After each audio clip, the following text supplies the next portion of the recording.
विजयी भव, विजयी भव। गुड मॉर्निंग मेरे बच्चों। आज हम करेंगे चैप्टर 9 विजयी भव सीरीज से। चैप्टर 9 है एप्लीकेशन ऑफ ट्रिग्नोमेट्री, जिसे हाइट एंड डिस्टेंस भी कहते हैं। इस चैप्टर से नॉर्मली बच्चों ज्यादा क्वेश्चंस आते नहीं हैं। 2 या 3 टाइप्स के क्वेश्चंस हैं जो बार बार रिपीट हुए हैं। तो इस पे हम कह सकते हैं कि आप सिर्फ अगर एनसीईआरटी को भी फोकस कर लेंगे तो इन क्वेश्चंस को आप आराम से कर लेंगे। आइए देखते हैं इन क्वेश्चंस को कैसे बोर्ड में ये डिफरेंट आते हैं from NCERT. The length of a shadow of a tower on the plain ground is √3 times the height of the tower. तो पहले हम जरा सा ट्रायंगल बना लें, राइट एंगल ट्रायंगल। ये है, ठीक है, ये हो गया ए बी सी। अब उसने बोला length of the shadow. Shadow बेटा हमेशा यहाँ रहेगी, ध्यान रखना। शैडो जो है वो √3 टाइम्स है height of the tower. Let height of the tower h हो गया, तो शैडो अपना हो जाएगा √3h, ये वाला, ठीक है जी।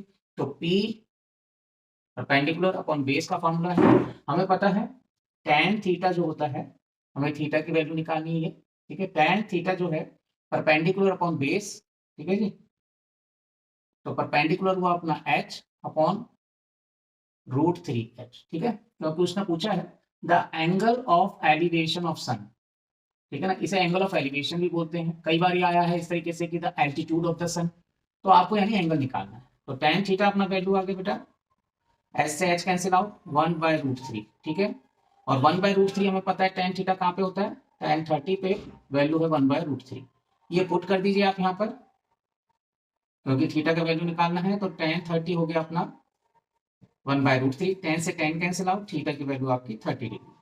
बिल्कुल बच्चा सम था, ऑप्शन ए।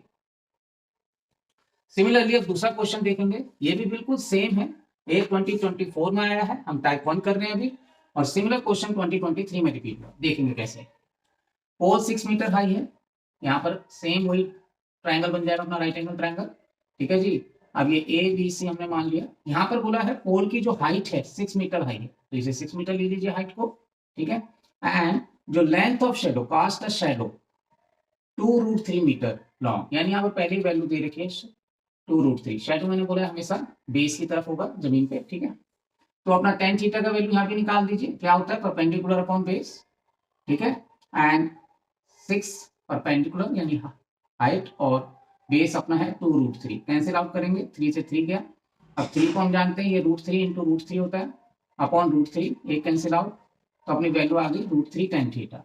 अब tan थीटा की वैल्यू √3 कहाँ पर होती है हमें पता है कि tan 60 की जो वैल्यू है वो √3 होता है। इस वैल्यू को √3 की tan 60 आप पुट कर दीजिए √3 की जगह, क्योंकि यहाँ भी हमें सन का एलिवेशन पूछा है। तो सन का एलिवेशन पूछे, सन का एल्टीट्यूड पूछे, तो यानी आपको एंगल निकालना है। तो tan 60 डिग्री, tan से tan कैंसिल आउट करिए, थीटा की वैल्यू आपकी 60 डिग्री। ऑप्शन चेक करिए कौन सा है, ए। तो इस टाइप का क्वेश्चन आप देखेंगे रेगुलरली रिपीट हो रहा है 2024 में, 2023 में, 15 में भी हुआ था, 17 में भी हुआ है।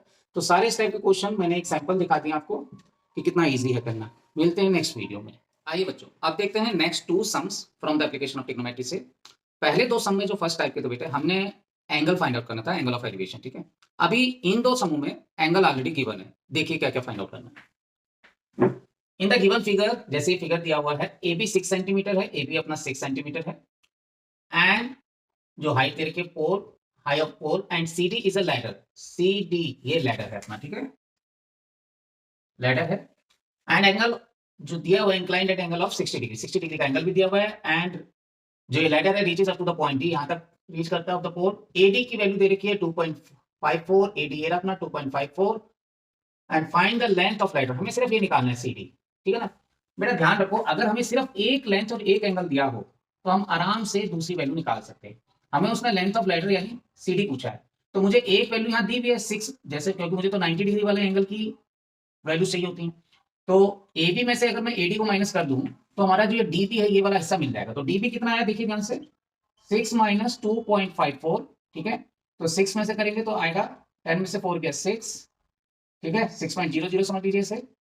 और यहाँ 9 में से 5 गया 4, एंड 5 में से 2 गया 3, 3.46 अपनी ये वाली वैल्यू आ गई, ठीक है जी। बस एक वैल्यू हमें चाहिए, दूसरा ये है। तो ये क्या बन जाएगा अपना परपेंडिकुलर घेरा और हाइपो, तो यानी साइन 60 की वैल्यू जो बनेगी वो बनेगी परपेंडिकुलर अपॉन हाइपो, ठीक है बेटा।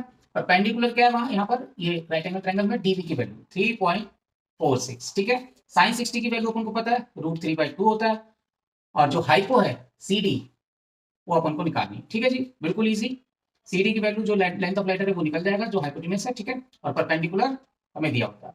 तो अभी कैसे साइन 60 की वैल्यू √3 होता है, कैसे हमें पता था परपेंडिकुलर अपॉन हाइपो साइन ही होगा, कॉस नहीं होगा। तो बेटे इसके लिए हमारी जो फॉर्मूला शीट्स वाली और जो जिसमें टी रेशियोज हमने और टी रेशियोज के जो एंगल्स की वैल्यू निकालने वाली जो मेरी पिछली वीडियोज हैं उन्हें आप तसल्ली से देखिएगा। अभी हम ये वैल्यूज निकालना सीखते हैं डायरेक्ट। तो देखिए मैं जूम करता हूँ कि आपको साइन 60 पता होगा।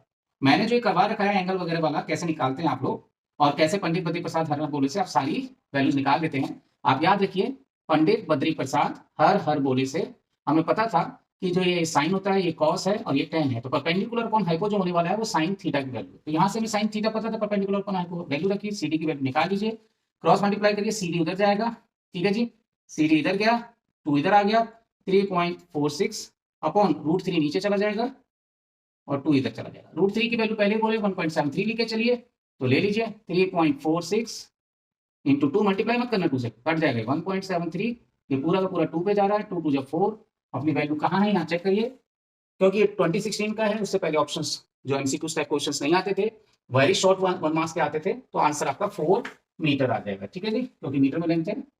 इस बार शायद ऑप्शन के साथ है तो इसको तैयार करके रखिए। अगला इसी टाइप का क्वेश्चन जहाँ पे फिर से एंगल दिया हुआ है 60 डिग्री, और यहाँ पर जो दिया हुआ है from a point on the ground, अब यहाँ फिगर दिया नहीं, from a point on the ground which is 30 metre away from the foot of a vertical tower. Vertical tower है, इस तरीके से ये टावर हुआ अपना, ठीक है जी, और ये ABC from the foot of the tower से, from a point on the ground which is 30 metre away from the foot of the tower, यानी फुट ऑफ द टावर ये हुआ, यहाँ से 30 मीटर अवे एक पॉइंट है ये रहा C, तो 30 मीटर अवे यहाँ का डिस्टेंस दिया हुआ है, एंगल दिया हुआ है अपने को, एंगल ऑफ एलिवेशन कितना है 60 डिग्री, पुट करिए 60 डिग्री, और निकालना क्या है the height of the tower, same जैसे यहाँ पर था फाइंड द, यहाँ पे तो लेंथ ऑफ लेटर निकालनी थी हाइट को, यहाँ पे हाइट ऑफ द टावर निकालनी है ये H, तो यानी परपेंडिकुलर है, नीचे बेस की वैल्यू दे रखी है, तो मुझे पता है यहाँ से पंडित बद्री प्रसाद से कि P/B वाला फॉर्मूला यानी tan थीटा वाला वैल्यू यहाँ लग जाएगा, और tan थीटा में दिया हुआ है 60, तो tan 60 की वैल्यू यहाँ लगने वाला बेटा, क्योंकि एक साइड ये वाली दी हुई है और हाइट मुझे निकालनी है, तो क्या हो जाएगा परपेंडिकुलर अपॉन बेस, यानी क्या हो जाएगा H/30। कितना इजी है, tan 60 की वैल्यु अपन को पता है क्या होता है, tan 60 √3, जैसे यहाँ पे sin 60 पता था √3/2 वैल्यू होती है, इसी तरीके से tan 60 √3 H/30, ठीक है जी। H की वैल्यू क्या आ जाएगी, हाइट आ जाएगा अपना √3 30 √3 एक ही बात है, ठीक है, तो 30 √3 कहाँ है अपना आंसर, ये रहा, तो इसे पीछे लिख लेंगे 30 √3, सेम बात है, ऑप्शन बी बिल्कुल इजी सम्स। आइए बच्चों अब हम करते हैं लास्ट टाइप का क्वेश्चन जो है टाइप थर्ड। एक्चुअली बच्चों जो मैंने बताया था आपको जो चैप्टर 9 एप्लीकेशन ऑफ ट्रिग्नोमेट्री, उसमें से 1 मार्क्स के जो वेरी शॉर्ट क्वेश्चंस हैं जिसे MCQ क्वेश्चंस कहते हैं वो बहुत कम आते हैं, तो यानी ज्यादा फोकस इसमें 1 मार्क्स वाले क्वेश्चनों पे नहीं करना है, आपको ज्यादा फोकस करना है जो 2 3 या ज्यादा मार्क्स वाले क्वेश्चन है, ठीक है। तो इस चैप्टर पे ध्यान रखिएगा, 1 मार्क्स वाले आपने अगर NCERT से भी कर लिए हैं तो उसी से कवर हो जाएगा, ठीक है। चलिए अब ये जो लास्ट थर्ड टाइप के क्वेश्चन है देखते हैं इसमें क्या गिवन है। वर्टिकल पोल ऑफ दिया हुआ है 10 मीटर का जो cast shadow of 5 metre on the ground, तो एक वर्टिकल पोल बना लेते हैं, ठीक है, कास्ट शैडो ऑफ कितना 5 metre on the ground, 5 metre on the ground, तो 5 मीटर की शैडो बना रहा है, ठीक है, ये राइट एंगल ट्रायंगल, और वर्टिकल पोल है 10 मीटर का, तो ये अपना 10 मीटर की हाइट हो गई, ठीक है जी, तो ये हो गया वर्टिकल पोल का। एट द सेम टाइम बेटा ये है मेन पॉइंट, क्वेश्चन को ध्यान से रीड करेंगे बीच में क्या इंफॉर्मेशन गिवन है तो आप आराम से हर क्वेश्चन को निकाल लेंगे। जैसे मैंने अपनी सारी वीडियो में कहा है, आप क्वेश्चंस को ब्रेक करना यानी उसको कट करना सीखिए, टुकड़ों में पहचानिए और फिर आराम से सॉल्व कर लेंगे आप, ठीक है। तो at the same time the tower cast a shadow of length 12.5 metre on the ground, height of the tower निकालनी है, यानी ये पोल था, ठीक है जी, ये पोल है और ये टावर है, ये अपना टावर हो गया, ठीक है जी, ये वाला। तो टावर की हाइट हमें निकालनी है और जो लेंथ ऑफ शैडो दिया हुआ है, शैडो ग्राउंड पे बनेगा, तो ये कितना दिया है 12.5 मीटर, ठीक है जी। तो हमें कैसे निकलेगा सर, आप ध्यान से देखिए, जो इसमें गिवन इंफॉर्मेशन है वो at the same time a tower cast shadow of, यानी सेम टाइम पे उनके जो एंगल बनेंगे जो थीटा है वो सेम होंगे, ये ध्यान रखना, बस इसी को याद रखना है। तो पहले ट्राइंगल से इसका नाम रख लो ABC, तो लिखिए इन ट्राइंगल ABC से अपन को क्या पता चल रहा है कि परपेंडिकुलर बेस हमें एक एंगल चाहिए होता है tan थीटा, यानी दोनों साइड दी हुई है, परपेंडिकुलर अपॉन बेस वाली दी है, तो यानी क्या हो जाएगा 10/5, यानी tan थीटा की वैल्यू क्या आ गई अपनी 10/5 यानी 2। इतना क्लियर है? तो tan थीटा अपना आ गया 2 वैल्यू। इसे इक्वेशन फर्स्ट दे दीजिए। ओके जी, अब यहाँ पे आ जाइए। यहाँ पर भी tan थीटा से अपना निकल जाएगा ट्रायंगल पी क्यू आर, इसे ले लेते हैं सपोज। तो अब ट्रायंगल पी क्यू आर में देखिए क्या इक्वेशन दिया हुआ है, क्या कंडीशन दिया है, परपेंडिकुलर अपॉन बेस का फॉर्मूला फिर tan थीटा लग जाएगा। tan theta equals to perpendicular upon base यानी h/12.5। इतना क्लियर है? अब हमें पता है कि tan थीटा दोनों में जो थीटा की वैल्यू होगी वो सेम होगी, क्योंकि सेम टाइम पे जो एंगल ऑफ एलिवेशन होगा वो सेम होगा। तो tan थीटा दोनों में सेम है, तो tan थीटा की जगह 2 वैल्यू पुट कर दीजिए। फ्रॉम फर्स्ट tan थीटा की जगह हम 2 पुट कर सकते हैं, तो यहाँ पे पुट कर दीजिए 2 इक्वल्स टू h/12.5। h की वैल्यू निकालनी, इसे यहाँ ले जाइए, तो h आ गया अपना 25 मीटर। 12.5 into 2 25 metre. कहाँ पर है ये ऑप्शन, देखिए सी ऑप्शन है। इजी था, बस ये ध्यान रहना चाहिए कि एट द सेम टाइम उनके एंगल ऑफ एलिवेशन सेम होंगे, यानी tan थीटा की वैल्यू सेम होगी, इक्वल होगा। अब आ जाइए इधर, यहाँ पे क्या दिया, the tops of 2 towers of height x and y। मान लीजिए 2 टावर दिए हुए x, ये y, ठीक है जी, और कहीं किसी बेस पे खड़े होंगे, ठीक है। Now standing at a level ground, subtends angle of 30 degree and 60 degree respectively. दो एंगल 30 एंड 60 के कर रहे हैं, लेकिन at the centre of line joining there P, यानी एट द सेंटर पे, यानी ये जो ये ए बी डिस्टेंस है, इसके सेंटर पे ही एक एंगल 30 डिग्री का बनाता है टावर। ये टावर 1 मान लिया, ठीक है बेटा, देख रहे हैं आप, ये टावर 2 मान लिया, और ये बनाता है 60 डिग्री का। इसकी हाइट दे रखी है टावर 1 की, पहले जो दिया उसको ले लीजिए x, और जो बाद में दिया उसे y, ये हाइट दिया हुआ, ठीक है जी, ये ओके।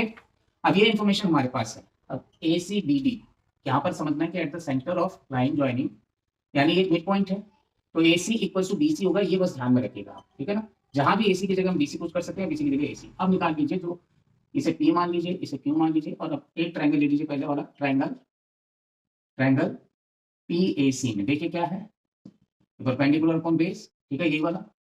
तो let tan theta equals to perpendicular upon base, यानी अपना क्या हुआ, परपेंडिकुलर कितना दिया, हाइट, यानी x अपॉन ए सी।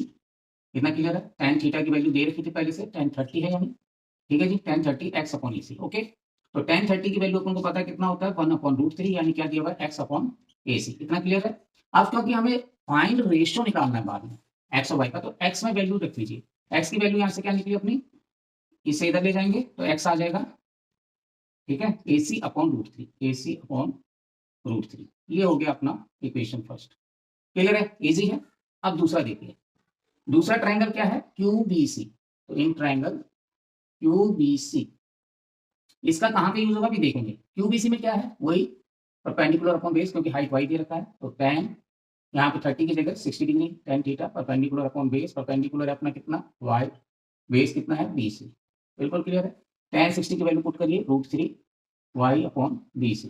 अब खेल आएगा, ध्यान से रखिए कि जो AC है और BC है इक्वल हमें पता है, ठीक है, तो हम BC की जगह AC पुट कर सकते हैं, तो पुट कर दीजिए, तो √3 equals to y upon AC, ठीक है जी। तो यहाँ से y की वैल्यू क्या निकली अपनी, AC √3, ठीक है ना, ये इधर चला जाएगा, तो y इक्वल्स टू AC √3। ये आ गई इक्वेशन सेकंड। क्लियर है ना, कहाँ पे हमने BC की जगह AC पुट कर लिया, इसका यूज कर लिया, ये जो सेंटर ऑफ लाइन का, तो ये ध्यान रखिए कि यहाँ पे किया था, put AC equals to BC, यानी BC की जगह में AC पुट कर सकते। अब हमें x भी मिल गया, इक्वेशन फर्स्ट से y मिल गया, दोनों का रेशियो निकालना है, सिंपल। तो x अपॉन y, x कितना है, AC अपॉन √3, और y नीचे आएगा AC √3। अब ये ऊपर चला जाएगा तो क्या आएगा, AC अपॉन √3, ठीक है जी, इंटू AC √3, ठीक है जी। AC से AC cancel out, 1 upon √3 into √3 यानी 3। तो हमारा रेशियो क्या आया, x इज टू y का 1/3, यानी 1:3 का रेशियो। क्लियर है? इजी है, 2015 में रिपीट हुआ और ये 2023 में। तो जितने भी रिपीट डिफरेंट टाइप के थे मैंने आपके सामने कर दिए हैं। मिलते हैं नेक्स्ट चैप्टर के साथ नेक्स्ट वीडियो में, तब तक इन्हें प्रैक्टिस करिए और विजयी भव।